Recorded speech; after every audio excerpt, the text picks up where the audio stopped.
Kakšni so občutki? A sploh so? A že kaj prihaja na Jaz bom čisto iskren. Ogromen enih občutkov sem si predstavljal za to časovno obdobje po koncertu. Pa iskreno moram reči, da jaz osebno nimam niti enega občutka zdaj na vse. Ja, jaz tudi, ja. Tako ne vem, kaj se dogaja, iskreno. Jaz sem imel tako občutek, da bi eno leto hodil na hribe, pa pa prišel dol. Jaz sem občutek, da gremo zdaj na turnejo takih dvoran.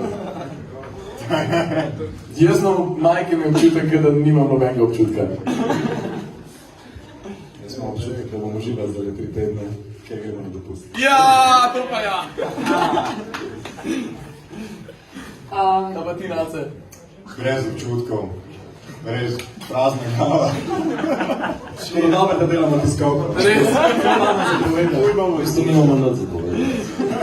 Jaz mislim, da imate za povedati, oni imajo biti tudi ful za vprašati. Tako da mogoče kar začnemo, kdo bo ta, ki bo prebil let, s kakšnim vprašanjem. Evo, izvoli. A si mislil, da lahko z mikrofonom? A hočeš, izvoli. Ja. Už dva, ja, ne. Torej, podlesnik vodilna medijska hiša Pofija. Mene zanima, vse ste ful že dokumentirali, res spoštujem. Ampak zanima me, kako ste se vi pripravljali zadnjih par dni na ta koncert, določene stvari smo videli že na Instagramu, ampak kako je ti zadnji dnevi, pa mogoče zadnje minute, prej pa ste šli gor, kako to izgleda?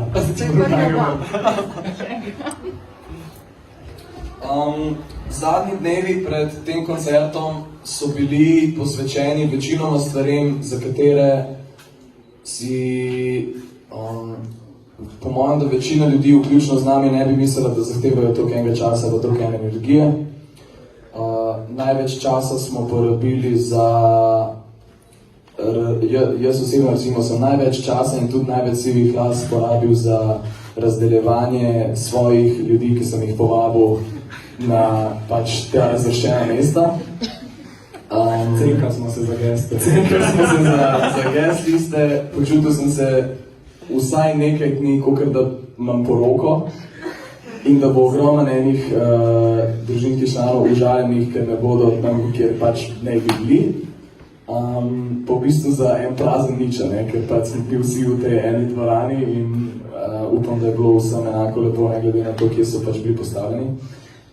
Potem smo skrbeli za to, kako bomo oblečeni, kar bi mogoče lahko počeli nekaj časa prej, ampak nismo imeli kdaj.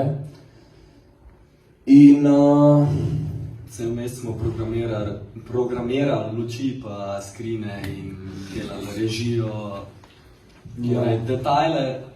Imeli smo komade itak že postavljene, te komade smo že igrali. Nismo jih rabili preigravati. Evo, ker smo že pred lučem, vidite, kako se pomembne. V trenutku se lahko vse ugasne in kar boš pol, pa so stožice vreme. Tako da smo v bistvu zadnji mesec delali na programiranju, vežbanju detajlov, od tega malo več, kar smo imeli prej. V glavnem še en koncert, to je res zanimivo. Pač. To je en navaden koncert v resnici za nas. Mi pač odigramo komade, ki jih igramo ves čas.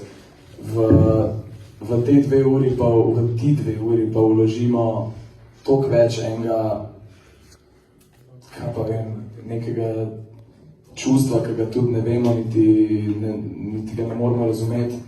Toliko enega časa, toliko enih obstranskih stvari, zato da gre potem v 2 urah mimo, ne. Tako da, ne nam zameriti, če imamo res malo prazne glave, ker jih imamo, ampak verjamemo, da za velike zvezde, ki končajo en tak koncert in grejo potem še na 30 drugih, je malo drugače, ampak tako kot je rekel, ja, mi smo zdaj ogromno časa plezali na eno goro in kar naenkrat smo zdaj dol in to je to, vsaj za nekaj časa, ne. Tako da jaz lahko rečem samo, da upamo, da se v taki ali še večji postavi srečamo na še kakšni višji gori. Ampak se v bistvu vi greste naprej. Pred vami je že razprodana turneja. Ja. Tako da ta dol ni v bistvu dol, ne? Dol greste zdaj samo malo na letalo, greste malo gor pa na dopust, pa greste pravzaprav naprej. Zagreb. Gremo naprej, ne? Ampak nobeno teh koncertov se ni palcev eno leto za nas v glavah in nobeno teh koncertov pač ni Arena Stožice. Stožice so bile dejansko nekak mejnik za letos, vse je bilo build-up do Stožic in vse, kar pride za tem, je kam dan od Stožic.